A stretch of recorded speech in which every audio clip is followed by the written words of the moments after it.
Buenos días a todos y todas, bienvenidos a esta séptima sesión del Seminario Permanente de la Red de Cuerpos Académicos en Derechos Humanos, Cultura de Paz y Sistema de Justicia.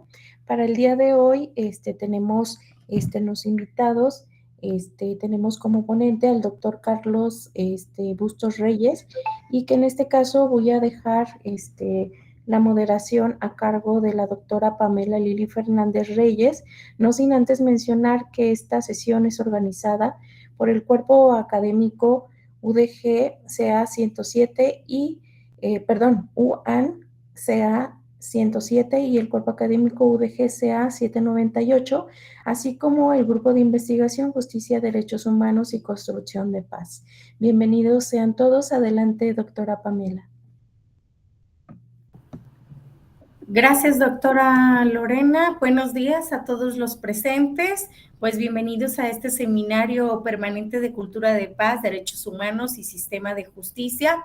Como lo comentaba la doctora Lorena, en esta ocasión invitamos el Cuerpo Académico Estado y Derechos Fundamentales de la Universidad Autónoma de Nayarit, así como el Cuerpo Académico de Estudios Sociohistóricos sobre las Ciudades de la Universidad de Guadalajara y el Grupo de Investigación Justicia, Derechos Humanos y Construcción de Paz, también de la Universidad de Guadalajara. Hoy, 5 de septiembre, nos acompañan como panelistas el doctor Aldo Rafael Medina García, de la Universidad Autónoma de Nayarit, la doctora Soraya Melchor Barrera, de la Universidad de Guadalajara, y la doctora Verónica Hurtado López, de la Universidad de Guadalajara también. La conferencia que tendremos el día de hoy es titulada Justicia, Derechos Humanos y Cultura de Paz, Caso Chile y efectos locales latinoamericanos, a cargo del doctor Carlos Bustos Reyes, a quien me permito leerles una muy breve reseña curricular de su amplia experiencia académica y profesional.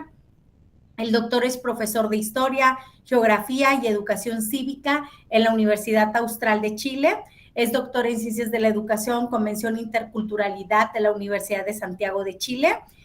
Posgraduado en Estudios Internacionales de la Universidad de Chile, docente e investigador en la Universidad Católica Silva Enríquez, coordinador académico del Diplomado en Educación en Derechos Humanos en el Instituto Nacional de Derechos Humanos, investigador del Centro de Investigación de Educación para la Justicia Social.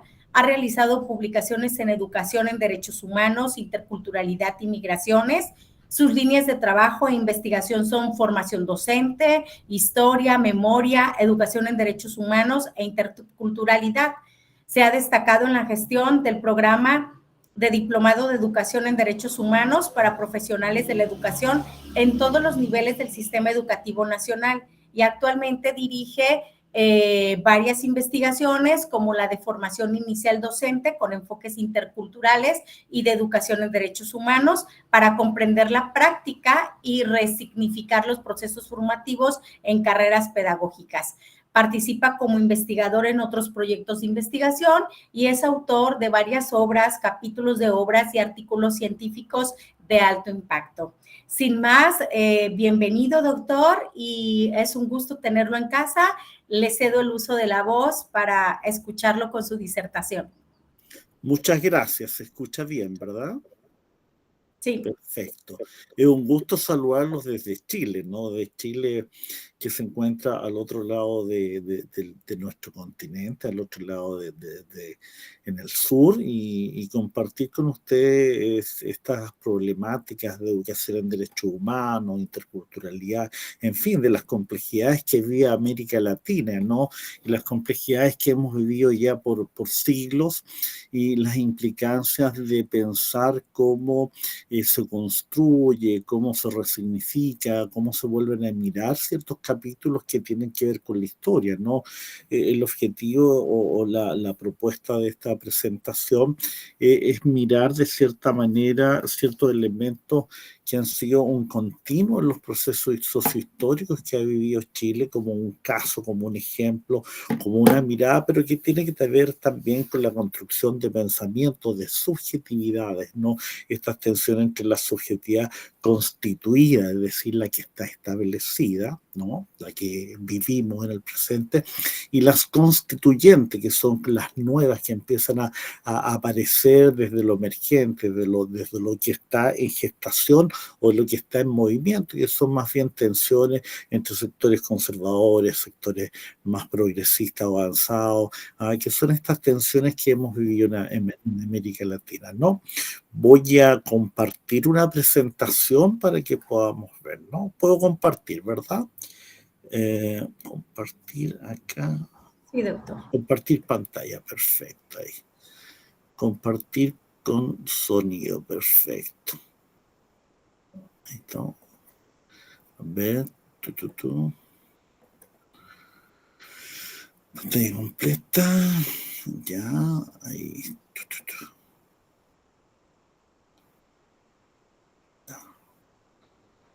Pantalla con audio, necesito compartir. Ya, pero partamos por ahí. Entonces, la presentación, enseguida la abro.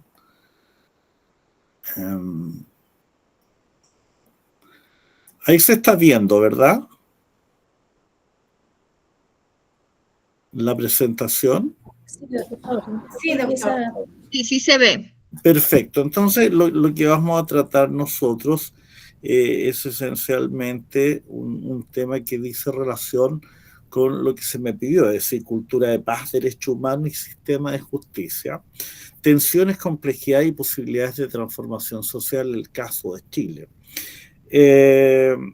El caso de Chile uno podría situarlo desde el año 1973 a la fecha, porque son quiebres bastante profundos que se producen en la sociedad, distintos momentos que nos han conducido hacia tensiones, complejidades, ¿no? Cuando emerge un gobierno que se denomina el gobierno de la Unidad Popular, nomás, es el año 1970, y nosotros ahí podemos ver que se produce un proceso histórico interesante y complejo, que era justamente la emergencia de un sector social, de los sectores populares, sectores más desposeídos, que luego a principios del siglo XX comienzan a avanzar en los procesos sociales e históricos y comienzan a desarrollar más elementos de justicia social, porque acceden a la educación, acceden a distintos momentos. Entonces, a través del siglo XX, desde principios del siglo de lo que se denominó la cuestión social hasta 1960, hay un avance creciente en los sectores populares por acceder a nuevas posibilidades de trabajo, estudio, educación, y eso implica un aumento en la escolaridad, pero a su vez un aumento en el desarrollo cultural social. Y eso nos conduce a finalmente el triunfo de la Unidad Popular el año 1970, que implica un nuevo mundo, una nueva sociedad. Hay ciertos elementos que dicen relación con la emergencia de la Unidad Popular, el golpe de Estado, la transición a la democracia y posteriormente el estallido social y la convención constituyente, y en la situación que nos encontramos hoy día es que estamos a puerta de un nuevo proceso eleccionario donde se enfrentan sectores muy conservadores de ultraderecha con sectores amplios de progresismo, ¿no?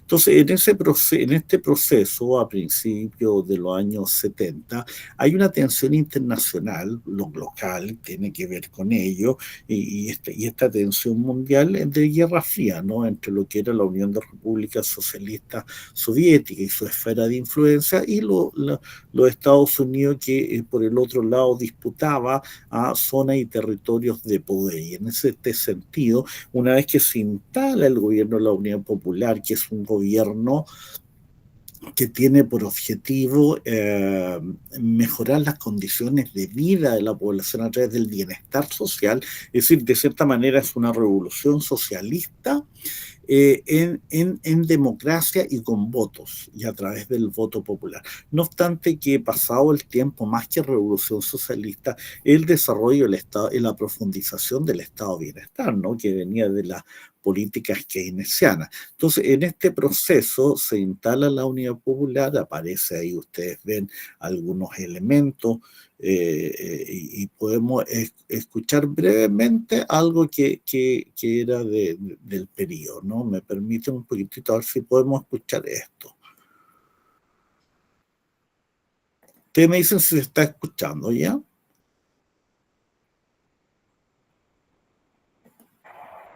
Resultado ¿Se de la escucha? votación. Por el senador Sí.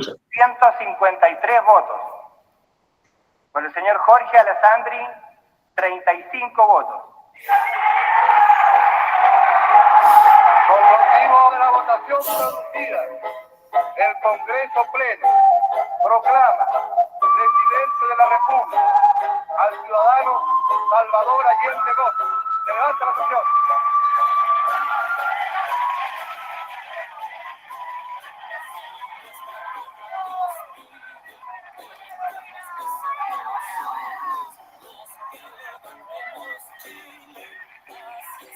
Ya no se escucha, perdón. Pero por favor, vean la imagen un poco y el rostro de las personas, ¿ya?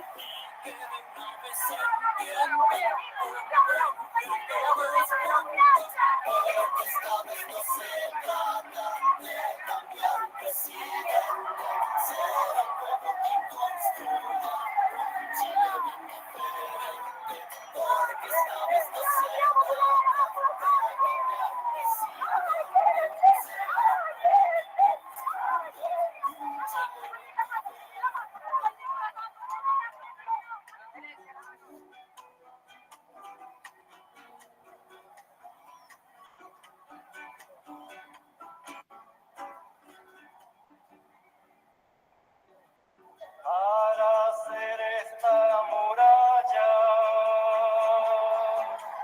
tráiganme todas las manos, tráiganme todas las manos, los negros sus manos negras, los blancos sus blancas manos.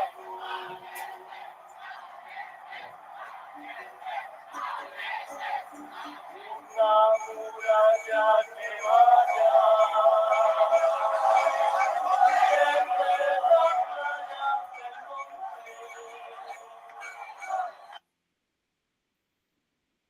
monte. Me interesaba sobre todo, se escucha, ¿verdad?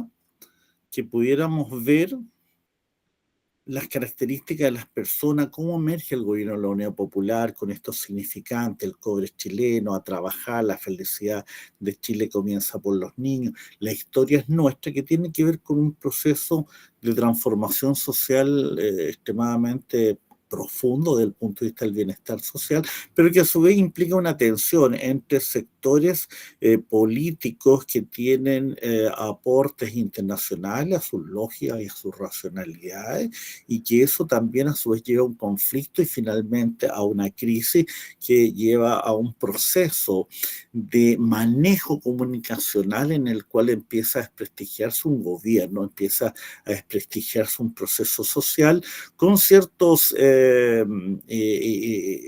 registros comunicativos, como por un lado la Unidad Popular plantea un nuevo camino para Chile, a rechazar la intriga, ganar la calle, y por el otro lado los sectores reaccionarios dicen despavoridos, huyen los jerarcas de la Unidad Popular, qué sé yo, mientras bailan con Fidel no tenemos que comer, no hay azúcar, cordones ultra en pie de guerra. Entonces hay toda una forma de desestabilización del gobierno de la Unidad Popular a raíz de la intervención de los Estados Unidos con millones de dólares para financiar ciertos procesos de desestabilización que tienen que ver con los movimientos de principalmente camioneros. El camionero abastece al país con recursos, con materia y con alimentos, y ellos logran hacer un gran paro que lo instalan en una zona de Concón, y ahí estuvieron detenidos los camiones por mucho tiempo y todos los días se le pagaba un sueldo en dólares a los camioneros. Entonces hay todo un juego comunicacional complejo que tiene que ver con la prensa y su rol en los procesos sociales.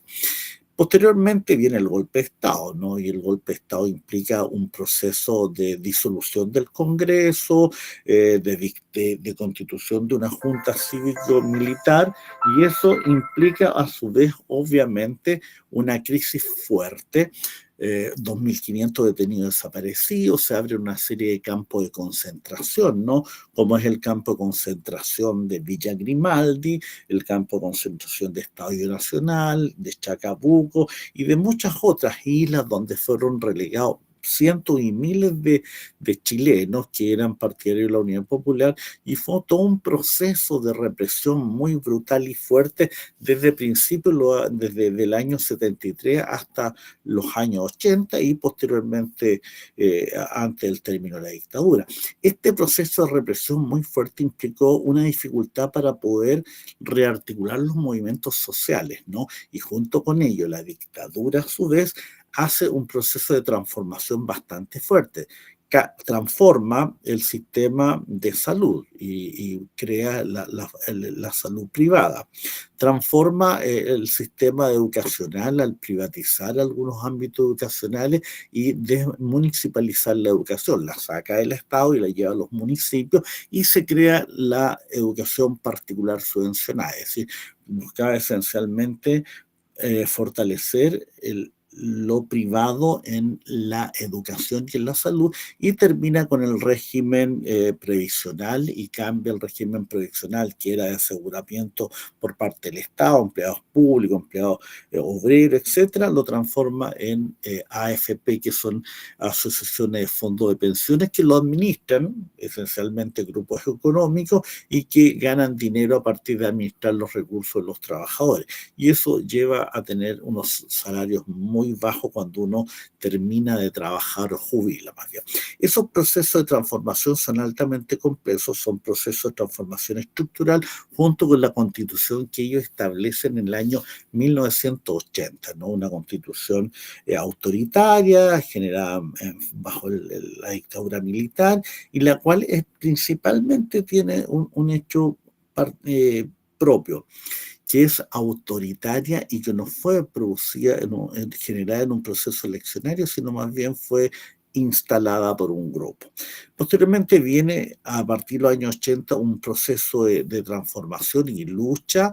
Los movimientos sociales salen a la calle, los partidos políticos se organizan, se reestructuran y se producen las protestas nacionales. Ahí en la foto al medio vemos una lucha relevante que fue la agrupación de detenidos desaparecidos. Vemos también se tortura en Chile y vemos a su vez la represión que se instala, y ciertos grupos también en Chile que tomaron caminos armados, como aparecen ahí, más las protestas. Entonces se va generando una tensión en los años 80 y finalmente se produce una salida a la democracia, ¿no? Pero la salida a la democracia es el año 1990, es una salida pactada entre los sectores de oposición que llegan a un acuerdo con la dictadura para que se termine con ella, y se echa adelante un plebiscito donde gana el no a Pinochet y permite eso refundar o reinstalar la democracia. Ahora, claramente la democracia que muere el año 1973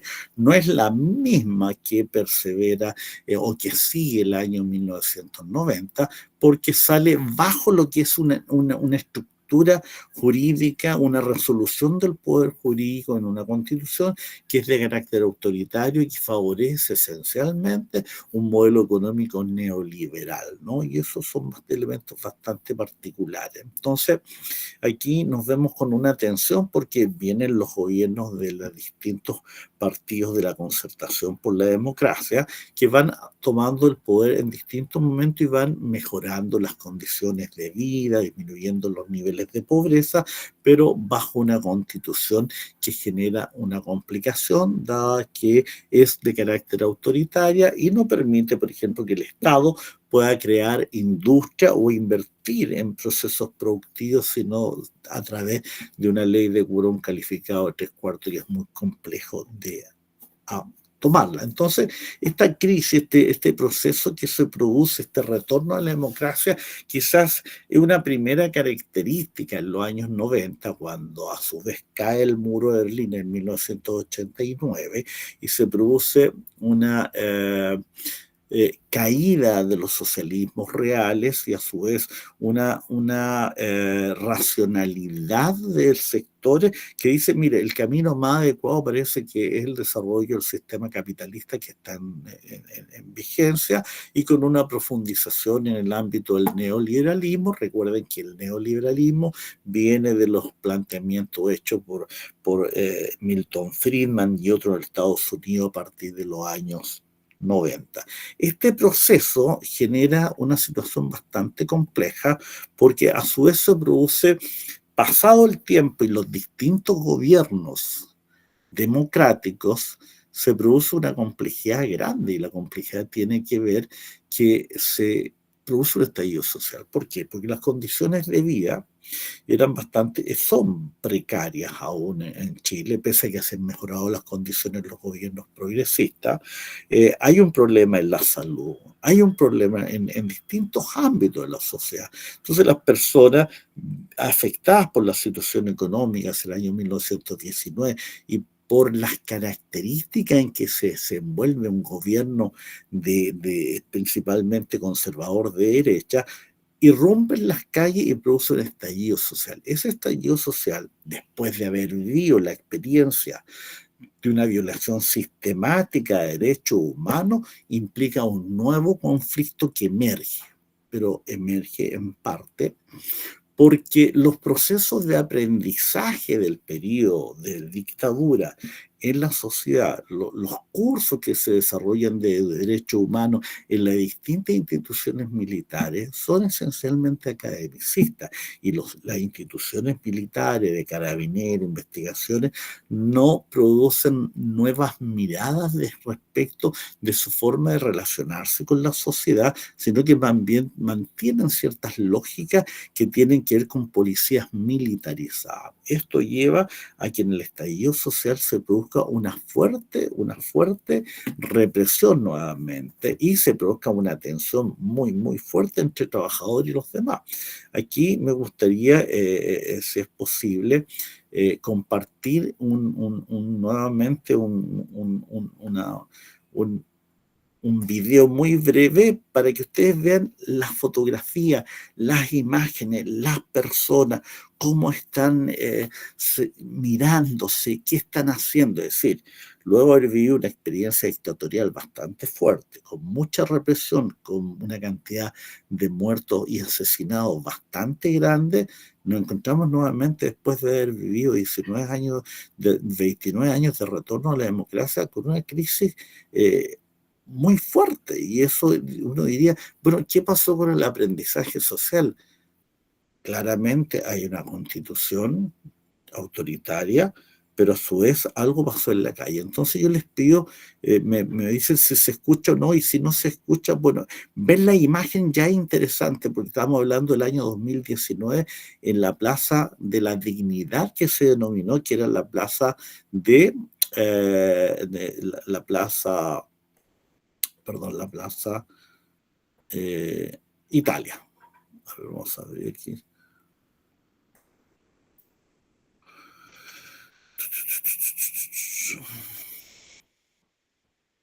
Voy a hacer algo rápidamente.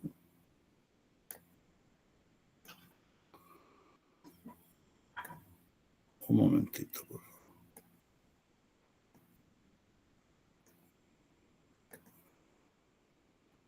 Voy a ir directamente a YouTube para que tengamos inmediatamente la señal sin ninguna complicación. Bien. Todo hay que solucionarlo rápido con lo emergente, ¿no? Se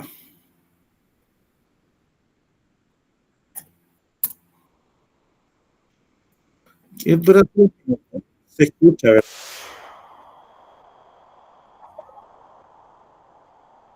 Miren la canción, por favor. ¿Qué significa?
Entonces, a mí me parece extremadamente interesante el poder compartir con ustedes esta experiencia, porque aquí se produce un problema de la paz, ¿no? Un problema de la paz, un problema de los derechos humanos y también de la justicia, es decir, del sistema de justicia. ¿Qué pasa acá? Y uno podría ir, por ejemplo, a Axel Honneth y ver ciertas problemáticas que nos plantea, por ejemplo, el desarrollo de la identidad. ¿Qué pasa con el desarrollo de identidad de nuestro país, Chile particularmente como un caso?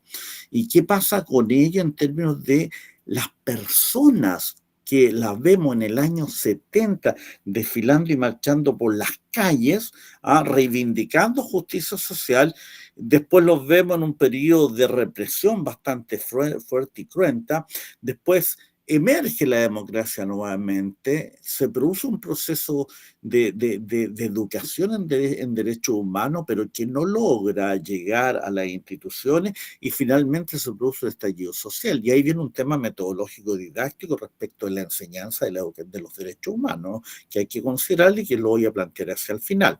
Pero aquí nosotros estamos viendo una crisis de tal envergadura que tiene que ver con el problema del reconocimiento recíproco que también plantea Axel Honneth. ¿Qué pasa con el amor? No el amor desde el punto de vista del tratamiento de los sistemas relacionales. ¿Qué pasa con la igualdad jurídica frente a las problemáticas que se están viviendo? Hay detalles que están muy presentes en este estallido social, como es cuando un ministro señala y dice: la gente que se levanta temprano en los consultorios de salud a las 5 o 6 de la mañana, muchas veces lo hace porque le gusta ir a hacer vida social. Es decir, una serie de miradas y descréditos de la élite hacia los sectores populares, ciudadanos. Y también el problema de la presa. Sí, tenemos otro elemento de cómo nos valoramos entre nosotros como sociedad y qué pasa con este reconocimiento recíproco, ¿no? Entonces, aquí va avanzando. Luego del estallido social hay una salida constituyente. Se plantea salir justamente hacia a un plebiscito para votar si se debe o no elaborar una nueva constitución, y que el resultado es bastante contundente. Se busca y se aprueba la elaboración de una nueva constitución, y el mecanismo tiene que ver a través de la elección de constituyentes de la sociedad, no el Congreso. Bueno, estas complejidades, estamos viendo un proceso de avance y retroceso en los procesos sociales que tiene que ver con la paz, con el reconocimiento, tiene que ver con la igualdad jurídica, tiene que ver con el sistema de reconocimiento relacional, y también tiene que ver con el problema de la política, es decir, tiene que ver con el problema de la soberanía, con el problema del poder y también con el problema de la organización de la sociedad para regirse. Este proceso va avanzando y se produce a su vez un proceso de bastante pujanza en los sectores populares, pero que no logra llegar finalmente a avanzar a la construcción de una nueva constitución. Y aquí tal vez es bueno plantear algunas cosas en relación a la educación en derechos humanos o los derechos humanos, en relación al problema de la justicia o sistema de justicia, y también en relación al sistema de poder, ¿no? Y aquí hay un punto que es interesante ver, por eso la imagen del año 70 del triunfo de Allende y la imagen de la Plaza Dignidad, de estos jóvenes que están luchando, que están enfrentándose a Carabineros con ese nivel de agresividad y violencia, nos debe plantear algunos problemas que pasan en toda nuestra sociedad, que tienen que ver con el sujeto y la subjetividad constituida, esta subjetividad que se va instalando y esta subjetividad, porque el sujeto está en campo de problematizaciones, pero a su vez estamos construyendo permanentemente nuevos elementos hacia el futuro. Ahora, las subjetividades que sean constituyentes, hay que ver cuál es la dinámica que está permitiendo esa constitución, y también los mecanismos de la subjetividad constituyente, lo nuevo que se está instalando. Y en ese sentido es importante señalar la irrupción de los medios comunicacionales, de la inteligencia artificial hoy día, pero todo el sistema de globalización, y a su vez el tema de Internet y las redes sociales, particularmente los medios de comunicación, cómo van tomando control del sistema. sistema. Y en ese sentido, la vida del trabajo, la cotidianidad, el sistema de necesidades, todo eso empieza a influir en un producto histórico y en un producto producente de nuevas realidades. Y en ese proceso justamente se plantea una nueva constitución política el año 2019, en la cual me tocó participar desde la universidad en una propuesta que entregamos a la universidad. Pero miren qué interesante esto. La propuesta que se discutió para ser aprobada y que fue rechazada el año 1970, 2019, 2022, decía lo siguiente, imagínense, interesante el punto de vista del derecho aquí, algunos elementos que se planteó en esta propuesta constitucional que se votó. El capítulo 1 que decía, en el artículo, Chile es un Estado social y democrático de derecho. Es plurinacional, intercultural, regional y ecológico. Se constituye como una república solidaria, la democracia es inclusiva y paritaria, los valores intrínsecos y irrenunciables son la dignidad, la libertad y la igualdad sustantiva de los seres humanos. Protección y garantía de los derechos humanos individuales y colectivos. Y se decía, es deber del Estado generar las condiciones nacionales, las condiciones necesarias y proveer los bienes y servicios para asegurar la igualdad de goce de derechos. Es decir, esta propuesta constitucional tenía elementos muy relevantes. El artículo 25 de Derechos Fundamentales decía, el Estado asegura la igualdad de género para mujeres, niñas y diversidad y disidencias sexuales y de género. También planteaba niños y adolescentes son titulares de los derechos establecidos en esta Constitución y en los tratados internacionales de derechos humanos ratificados y vigentes en Chile. El Estado tiene el deber prioritario de promover, respetar y garantizar los derechos de las niñas, niños y adolescentes, su autonomía progresiva, derecho a ser escuchado y participar en todos los asuntos que afecten en el grado que corresponda.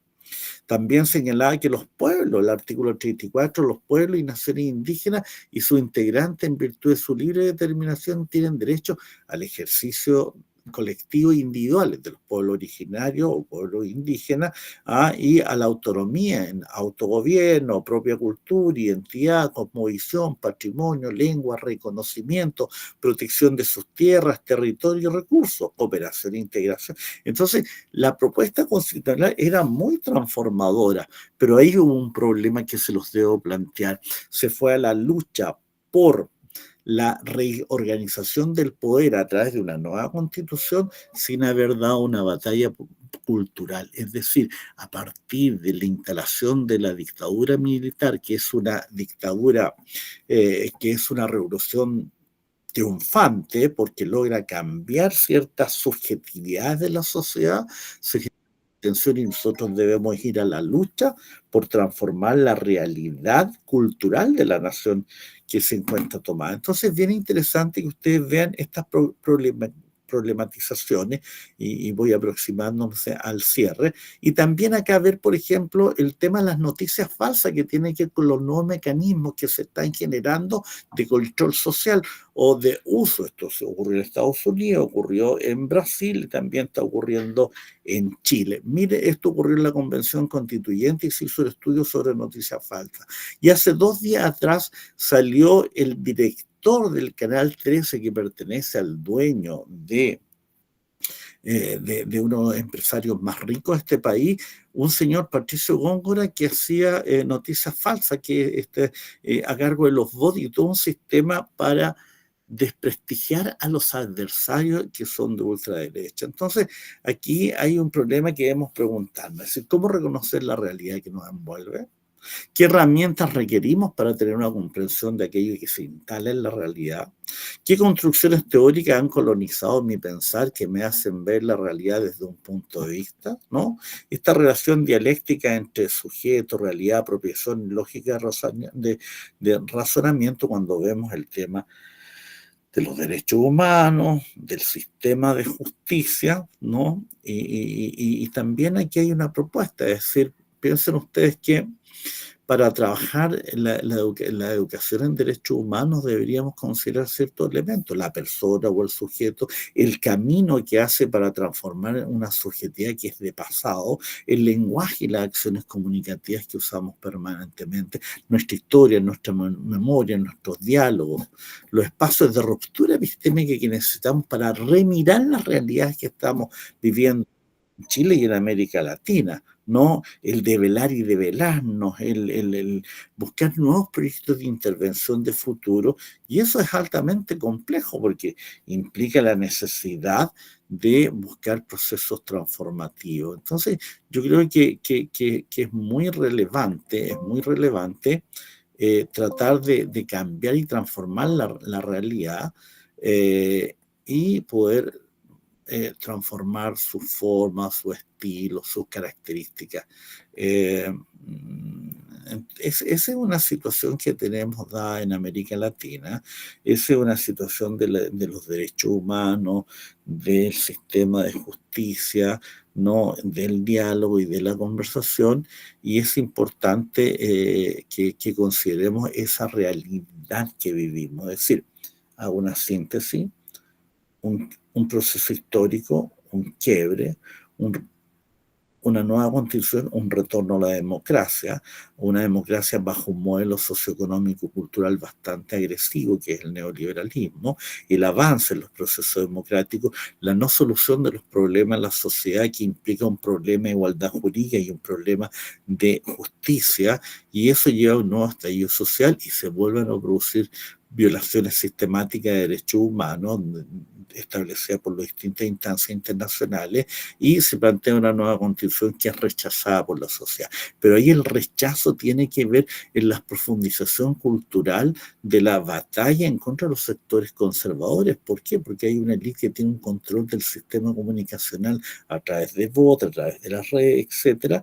Entonces, ¿cómo podemos fortalecer la educación en derechos humanos y la justicia social y el sistema de justicia si no avanzamos en nuevas estructuras y nuevas formas que nos permiten avanzar, disminuyendo las barreras que impiden el acceso de los diversos sectores de la sociedad para una discusión dialogada, amable y constructora de futuro?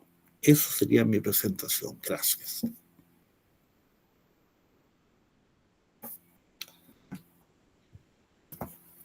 Muchas gracias, doctor.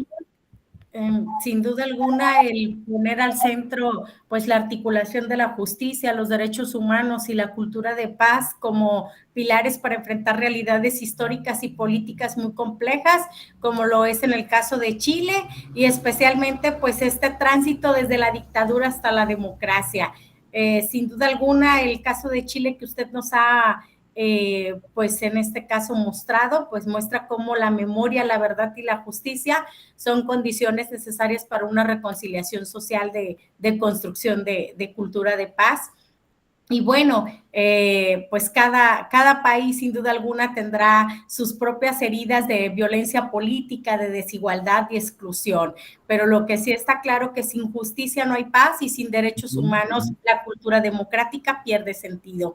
Le voy a dar el uso de la voz a los panelistas, esperando ajustarnos un poquito, unos 5 minutos cada uno para dar pues si alguien más quisiera intervenir. Y bueno, agradecemos también la presencia del doctor Rodolfo Humberto, que también es coordinador de uno de los cuerpos académicos que hoy está siendo anfitrión en este día.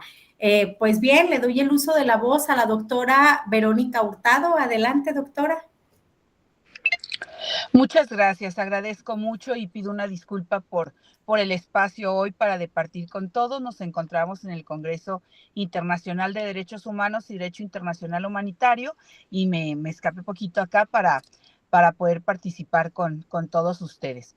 Bueno, aprovechando estos 5 minutitos que nos han otorgado, vale la pena, conforme va avanzando esta red en su análisis, en su estudio, y cada uno de los cuerpos académicos y grupos de investigación en este sentido, ir analizando cómo vamos en un increciendo sobre los estudios de paz, los derechos humanos y la justicia. Y conforme pasa el tiempo, vamos nosotros analizando 3 puntos importantes. El primero, cómo cada Estado-nación en el mundo tiene una realidad importante de retomar. Cómo esa realidad va dando cuenta del por qué la cultura de paz se va desarrollando como se va desarrollando, si es que se desarrolla, y cómo los derechos humanos son aprendidos y puestos en práctica por cada una de nuestras realidades. También eso es lo primero. Segundo, cómo hay una relación permanente entre la realidad de cada uno en el marco de estos estados-nación y cómo esa realidad trastoca de forma transversal el tema de la justicia, el tema de los derechos humanos y cómo se va generando la construcción de paz en esos procesos. Y tercero, hoy por hoy, todas las acciones que surgen en un país derivado de nuestra historicidad, cómo van afectando ahora poco a poco el efecto local, pero también el efecto global, y cómo los ejercicios de corte local van afectando a la parte global. Entonces, en este sentido tan importante y agradeciendo mucho la presentación hoy del doctor Carlos Bustos, pues generar ese análisis de compromiso, recordar esa aparición de los derechos humanos hoy más que nunca y cómo se están reconociendo. Todavía en nuestra sociedad hay mucha confusión de qué es un derecho humano y por qué ese derecho humano ahora es importante en la construcción de paz para generar una cultura de paz posible. No debemos olvidar, ¿verdad? Pues los derechos humanos, sus bases, ¿verdad? Tenemos una Carta Universal, tenemos 30 derechos humanos importantísimos que a pesar del paso del tiempo, pues ninguno queda fuera, todos están más vigentes que nunca. Y en ese sentido, hoy por hoy, hablar de cultura de paz, hablar de paz, es volver la mirada a una reflexión en la protección de esos derechos, pero sobre todo en el análisis de la conceptualización y los efectos jurídicos en el cuidado de la dignidad humana. Entonces, sirva esta participación mía para dejar ese punto y mencionar pues simplemente un pentatema importante en este marco. 1, la cultura de paz más vigente que nunca. 2, en la construcción de paz estamos llamados todos y hoy por hoy el derecho, los estudios jurídicos retoman un fuerte aliciente para continuar en ello. 3, no podemos hablar de justicia sin mencionar los derechos humanos y los efectos de esa cultura de paz en vida. 4, la importancia de generar la educación para la paz con pedagogías diferentes, la pedagogía del amor, la pedagogías propias para los estudios de paz, la pedagogía de la ternura, entre otras pedagogías. Y 5, celebrar cómo estos impactos van impulsando una nueva dinámica en la tipificación de la justicia y la justicia alternativa por muchas y sobre todo por sobre muchos espacios y temas y estadios para que esta pueda lograrse. Muchas gracias. Gracias, doctora Lorena. Le doy el uso de la voz al doctor Aldo Rafael Medina García.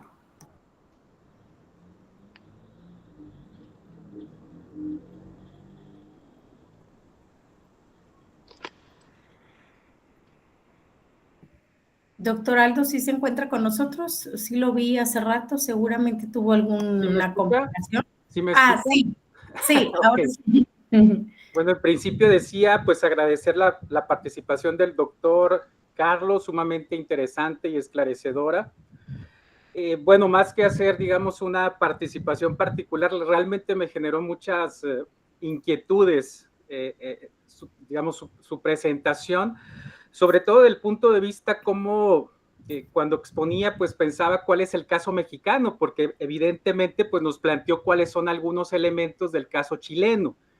Evidentemente hemos escuchado pues reiteradamente todo este paso, digamos, de la dictadura a la democracia en el caso chileno, pues de manera abrupta, ¿no? Otros países como México, pues hemos tenido procesos, pues a lo largo de décadas, en los que hemos intentado, pues llegar o consolidar, digamos, una democracia más o menos aceptable. Sin embargo, de los planteamientos que decía el doctor Carlos, pues me surge, digamos, la inquietud respecto a este gran dilema que tenemos en América Latina y que no hemos resuelto respecto a la democracia. Es decir, si la democracia, porque hay varios estudios, recuerdo el famoso Latinobarómetro, ¿no? Que cada año se presenta, donde hay indicadores que señalan pues que efectivamente un amplio sector de la población de América Latina, de los diferentes países, incluso pues preferiría un sistema no democrático, siempre y cuando tuviera aseguradas pues lo que nos caracteriza como sociedades en América Latina, los problemas de educación, de salud, de desigualdad, de violencia, por ejemplo, que estamos viviendo desgarradoramente en muchos países de América Latina, principalmente también en mi país, desgraciadamente, y que dicen, bueno, pues, ¿cuál es el problema, pues, de este principio democrático? Porque parece que lo hemos consagrado tanto o consideramos que con solamente denominarnos democráticos vamos a tener la capacidad y la posibilidad como sociedades de resolver todas estas problemáticas. Me hizo pensar también sus planteamientos respecto a esta famosa, no sé si existe todavía, dicotomía entre comunismo y capitalismo, que digamos fue lo que planteó la lucha ideológica en los años 70 y posteriores, y como usted bien señala, doctor Carlos, pues finalmente el asumirse, digamos, desde un punto de vista de sociedades neoliberal, digamos, de forma económica neoliberal o capitalista extremo, pues con la ilusión que en algún momento pues pudiéramos llegar al progreso. Ya vimos que eso fue también una ilusión y que seguimos con los mismos problemas, digamos, que venimos arrastrando desde hace décadas en América Latina. Entonces, bueno, más allá de, digamos, plantear estas breves reflexiones, ¿cuál es el camino usted considera, doctor Carlos, pues que nos podríamos tener, digamos, como sociedades latinoamericanas en las que coincidimos con las mismas problemáticas y que hemos intentado diferentes soluciones desde gobiernos, digamos, progresistas y desde gobiernos también conservadores, y que al final de cuentas ni unos ni otros han logrado, digamos, resolver estas grandes problemáticas de las sociedades latinoamericanas? He escuchado aquí reiteradamente el tema de la educación de derechos humanos. Bueno, me parece fundamental. ¿Y qué podemos hacer, digamos, para que esa educación sea efectiva y la resolución amistosa de los conflictos? ¿Qué podemos hacer como sociedades para empezar a construir esa conciencia que, por ejemplo, pues finalmente pudiera imponerse y verse reflejada en una constitución que realmente pues enarbole, digamos, esa conciencia y también sea la guía que... Chingada madre. La guía que nos ilumine para llegar, digamos, a esos estadios de bienestar que deseamos todos los países en América Latina. Eso sería mi participación. Muchas gracias, doctor Carlos. Muy amable. Gracias, doctor. Creo que alguien por ahí tenía su micrófono prendido. Doctor Carlos, ¿quiere dar algunas respuestas o esperamos? Entonces, no, sí, me parece bien. Entonces. Me parece bien y doy alguna respuesta brevemente para aproximarme a lo que nos plantea el doctor Aldo Rafael. Yo creo que hay un camino, y que lo hemos discutido también con Verónica, que hemos trabajado bastante, el tema de cultura de paz, el tema de los derechos humanos, y es la colocación de cada uno de nosotros. Es decir, en general hemos visto el problema social como una externalidad. Siempre el problema ha estado afuera, en la sociedad, en los partidos políticos, etcétera, pero nosotros como sujetos o sujetas en movimientos y en acción, no siempre hemos sido todo lo participativo y tenemos microespacios como son nuestros centros de trabajo, nuestras familias, nuestros barrios, etcétera, donde podemos aportar a la construcción de un espacio relacional amable, con nuestras actitudes, con nuestra forma de decir. Si planteamos la paz, debemos llevar la paz con nosotros en los espacios para disminuir ciertas categorías de inferiorización, de maltrato, a través de la sugerencia o la seducción del bien hacer, del bien actuar, y junto con ellos también como sujetos políticos que somos, participar en nuestra sociedad a través de nuestros actos de votación, de ciudadanía, de escritura, en fin, entendiendo que la democracia que vivimos actualmente es una democracia que hay que redemocratizar, y eso es un punto interesante, porque la democracia como sí fue fundada en la Revolución Francesa, es decir, la división de los poderes del Estado, qué sé yo, la voluntad general de la sociedad, todo lo que planteaba Rousseau, pero claramente hoy día han pasado un par de centenas de años y nos encontramos nuevas realidades que tienen que ver con lo económico, con lo social, con lo político, con lo cultural, y sobre esa base poder aportar en el microespacio, en el meso y en el macroespacio de una actitud que nos lleva a nosotros colocarnos frente a la realidad, pero a su vez la enseñanza y la educación en derechos humanos tienen que ir a procesos de resignificación, no conceptuales, es decir, no sacamos nada con estudiar los derechos humanos si no los vivimos en la cotidianidad, si no dejan de ser un concepto y pasan a ser algo que se viva en la experiencia. Entonces, pongo un ejemplo, ¿no? Solo un ejemplo en el trabajo que hacemos nosotros en el diplomado. En una oportunidad estábamos en una actividad pequeña donde estaban ellos, los estudiantes, que todos profesionales, kinesiólogos, enfermeros, profesores, en fin, y de repente estaban haciendo una pequeña presentación de un chiste, de una broma. Un chiste son cosas, y un kinesiólogo se me acerca y me dice al oído: profesor, acabo de darme cuenta que el chiste o esas comedias que se hacen maltratan a otras personas, y si yo la escucho y participo y me río, estoy maltratando a otros también, estoy siendo cómplice. ¿A qué me refiero con la broma, el chiste? Hemos naturalizado el maltrato entre nosotros. Entonces, el camino es un camino ambicioso, pero es un camino posible en la medida que cada uno de nosotros logra transformar el espacio por donde uno está en movimiento. El aporte que uno puede hacer en la academia, que en mi caso, con los estudiantes, en la producción de material y lo que podemos hacer a nivel comunitario en la sociedad. Ese es un primer camino. Ahora, transformar las realidades completas es altamente complejo, pero podemos avanzar desde una cultura de paz y educación en derechos humanos para avanzar. Y eso tiene toda una mirada metodológica que podemos después escribirnos un correo electrónico y puedo hacerte presente unos videos también donde nos planteamos esto.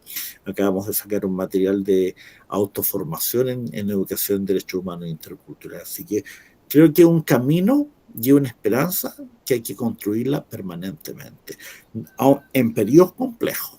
Pero no porque sean complejos los periodos que estamos viviendo, nosotros podemos quedar subsumidos en ellos, sino siempre plantear la esperanza del futuro. Eso.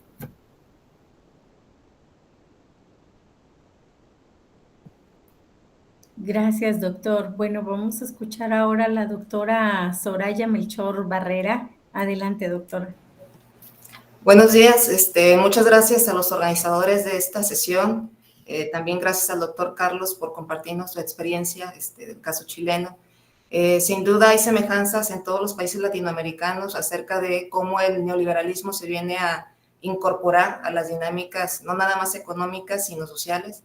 El Cono Sur en particular presenta una experiencia totalmente violenta, en particular por programas como el Plan Cóndor, que estuvo encabezado por Estados Unidos.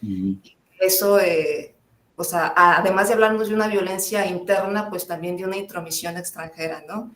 En México, el neoliberalismo quizá no se sumó a la vida social, política, económica de manera tan violenta como en el caso chileno, pero sin duda las consecuencias han sido relativamente las mismas, ¿no? pobreza, desigualdad, diferencias en la educación, diferentes problemáticas que se enfrentan, especialmente la desigualdad, particularmente en el ámbito educativo, que es el que usted más ha trabajado. América Latina es una de las zonas del mundo, bueno, es la zona del mundo con mayor desigualdad, y dentro de América Latina, particularmente Brasil y México encabezan esta lista. Sin duda, la educación pues es una tarea pendiente en la que se debe de trabajar y en donde se reflejan esas desigualdades. Me voy a permitir leer una cita de Anthony Giddens, que nos habla un poco de, pues, del neoliberalismo y al mismo tiempo de la globalización, que son dos fenómenos que vienen aparejados, ¿no? Señala lo siguiente: la globalización es una serie compleja de procesos que operan de manera contradictoria o antitética. La mayoría de la gente cree que la globalización simplemente traspasa poder o influencia de las comunidades locales y países al área mundial, y esta es, desde luego, una de sus consecuencias. Las naciones pierden algo de poder económico que llegaron a tener, pero también tiene el efecto contrario. La globalización no solo presiona hacia arriba, sino también hacia abajo, creando nuevas presiones para la autonomía local. El sociólogo estadounidense Daniel Bell lo describe muy bien cuando dice que la nación se hace no solo demasiado pequeña para solucionar los grandes problemas, sino también demasiado grande para solucionar los pequeños. Y dentro de los grandes problemas, pues precisamente encontramos la pobreza, la desigualdad y en concreto una educación desigual, ¿no? Y entre los problemas pequeños, quizá podríamos poner como ejemplo la construcción de una escuela en una colonia específica de un municipio del estado de Jalisco, que es en donde está inserta la Universidad de Guadalajara, ¿no? Estas dinámicas pues nos invitan a la reflexión y de los cambios que se pueden hacer, sobre todo considerando que México, pues adicionalmente a estos problemas de pobreza y desigualdad, también se caracteriza por ser un país, al igual que Chile, pluricultural, en donde esto pues se suma a estas dinámicas. En México existen 68 grupos étnicos, alrededor de 23 millones de personas que se consideran indígenas, y esto supone hacer algunos ajustes, ¿no? Aunque quizá en una visión más global sean una minoría, pues es una minoría que hay que considerar, ¿no? Especialmente en algunos municipios del estado de Jalisco, como Mezquití y Bolaños, donde se concentra gran parte de esta población, pero también de municipios metropolitanos como la misma ciudad de Guadalajara, Zapopan, Tlajomulco, San Pedro Tlaquepaque, en donde también están presentes estos grupos, y pues se requieren ajustes que vayan en pro de esta diversidad y de esta pluriculturalidad. Cerraría diciendo, pues, con lo que comencé, sin duda la experiencia de Chile presenta semejanzas con los escenarios de México, lo cual corrobora que existen problemas globales que requieren una intervención local, pero que se ajuste a cada contexto, a cada espacio, y al mismo tiempo es indispensable el ejercicio inverso, además de una visión crítica que permite identificar los obstáculos que presentan los desarrollos geográficos desiguales, pues como señala David Harvey en Espacios de Esperanza, hay conflictos en los intereses locales que son más importantes, como por ejemplo el garantizar la subsistencia, el acceso a recursos, oportunidades de vida, y aquellos que quizá vemos como importantes por ser globales, pues también buscar un equilibrio, ¿no? Problemas como, o situaciones más bien, intereses como la búsqueda de derechos humanos o el cuidado del ambiente. Y yo cerraría mi intervención planteándole al doctor Bustos una pregunta acerca del concepto de local, que nos explique un poco cómo alimentaría este concepto, sobre todo el punto de la educación, una educación que sea más inclusiva, considerando la diversidad. Con la mañana, pero no he tenido chance de decirlo porque me fui a clase. Ya tuvimos la reunión del grupo de líderes de la red. Doctor de la Mora, discúlpeme, tiene su micrófono prendido.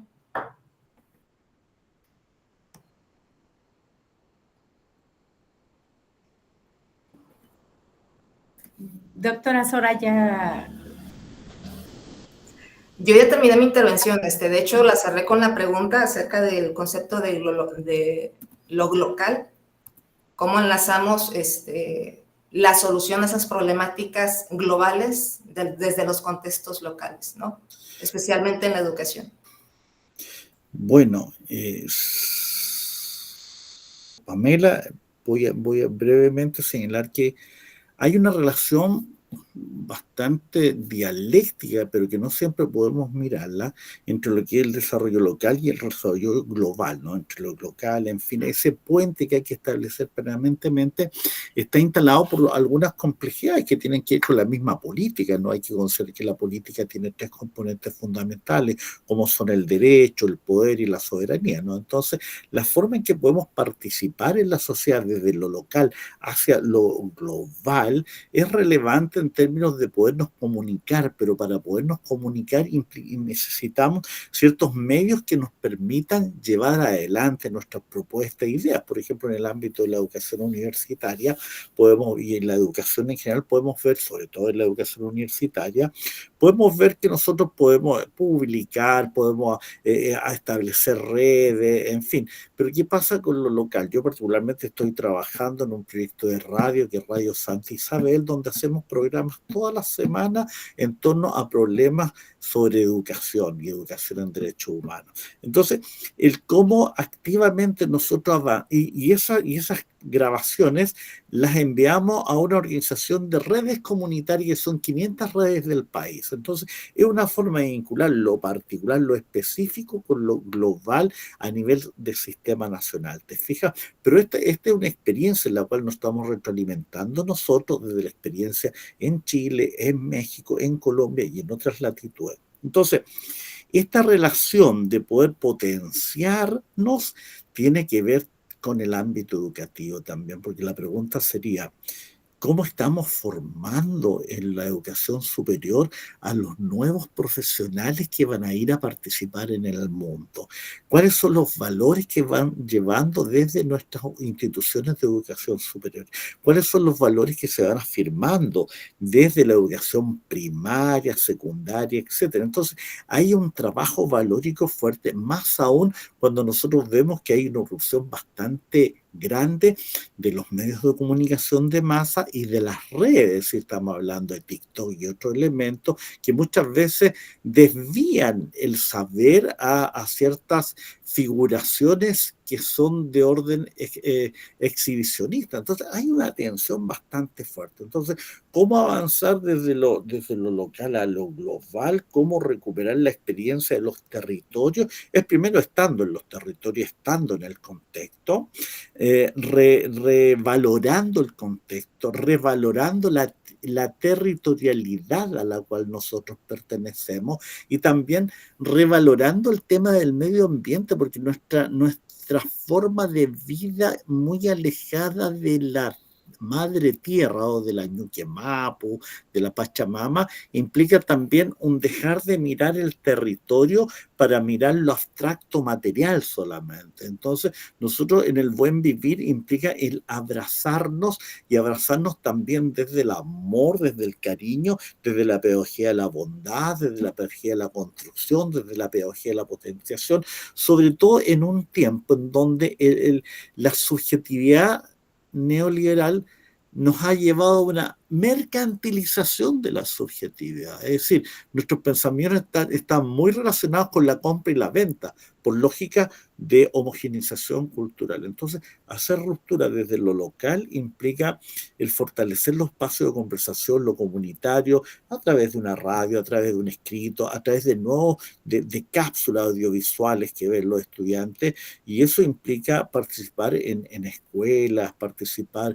en nuestros centros universitarios, participar en relaciones sociales. Ahora, es una tarea compleja porque implica fortalecer el tejido social o tratar de rearmar el tejido social en el caso de Chile particularmente. Cada realidad es distinta a otra, pero aquí nosotros tenemos que armar y fortalecer el tejido social. ¿Por qué? Porque había un fuerte influjo a la no participación, al que no me interesa, en que a mí no me va a pasar, que no es mi problema, y hoy día nos encontramos a fin de año en una tensión compleja entre dos sectores políticos. Uno, la ultraderecha a través de CAS, ¿no?, que implica el negacionismo, el retroceso en una serie de derechos a través de este populismo político del orden, ¿no?, que es muy delicado. No obstante que en este gobierno se ha avanzado mucho en temas de seguridad. Y por otro lado, un movimiento que está planteando mantener el proceso de avanzar a justicia social.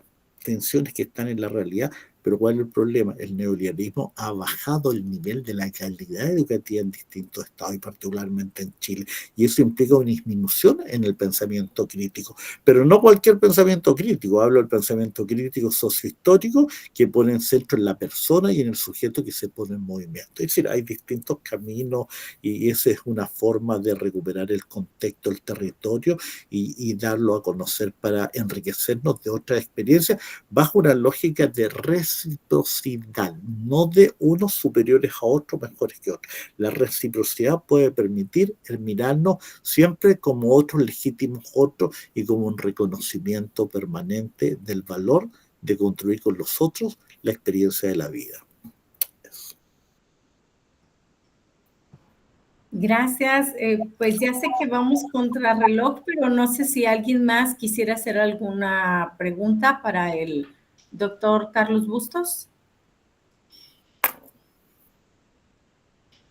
Bien, pues si no hubiera ninguna otra pregunta, le cedo el uso de la voz a la doctora Carmen Chinas, quien nos hará pues el favor de dar agradecimiento y la constancia para el doctor Carlos Bustos. No sin antes agradecerles a todos ustedes por estar aquí presentes, a quienes coordinamos y sobre todo la disponibilidad del doctor Carlos Bustos para compartir todos estos temas tan importantes.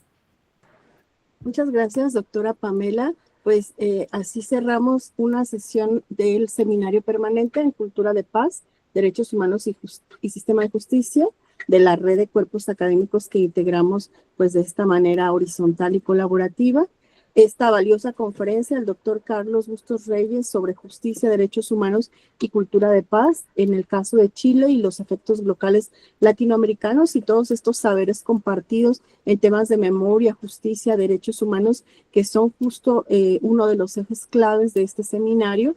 También por la interacción de las compañeras panelistas, la doctora Verónica Hurtado, el doctor Aldo Medina, la doctora Soraya Melchor y claro, pues con esta valiosa conducción, doctora Pamela, que ha hecho posible este diálogo, y agradecemos de igual manera a los cuerpos académicos UAN, CA 107, UDG CA 798 y el Grupo de Investigación Justicia, Derechos Humanos y Construcción de Paz por haber hecho posible la organización de la sesión del día de hoy.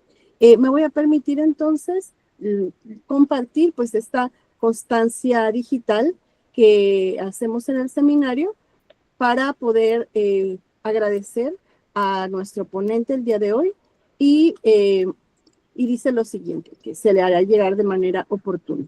La Red de Cuerpos Académicos de Derechos Humanos, Cultura de Paz y Sistema de Justicia otorga la presente constancia al doctor Carlos Bustos Reyes por su participación como ponente en el seminario permanente y bueno, cita el título de la conferencia, celebrado el 5 de septiembre del presente año, Ciudad Guzmán, municipio de Zapotlán el Grande, Jalisco, a 5 de septiembre de 2025, y firmamos las personas que coordinamos los distintos nodos, la doctora Lorena Martínez como coordinadora general de la red, la doctora Teresa Magnolia Preciado, coordinadora del nodo Derechos Humanos, su servidora como coordinadora del nodo Cultura de Paz, y el doctor Axel Francisco Orozco como coordinador del nodo Sistema de Justicia.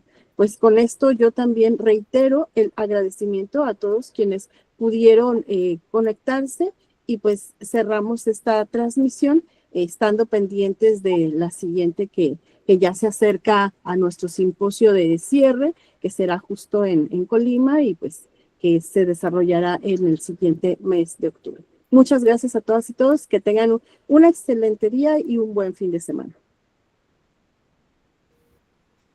Muchas gracias. Muy bien, un abrazo a todas y todos, que estén muy bien, gracias por la invitación. Gracias a todos, felicidades, doctor Carlos. Muchas gracias. Muchas gracias, felicidades, doctor Carlos, muchas gracias por su disposición. Saludos. Muchas gracias, doctor. Muchas gracias. Muchas gracias, buen día para todos. Que estén muy bien, que sea un buen fin de semana y buena semana.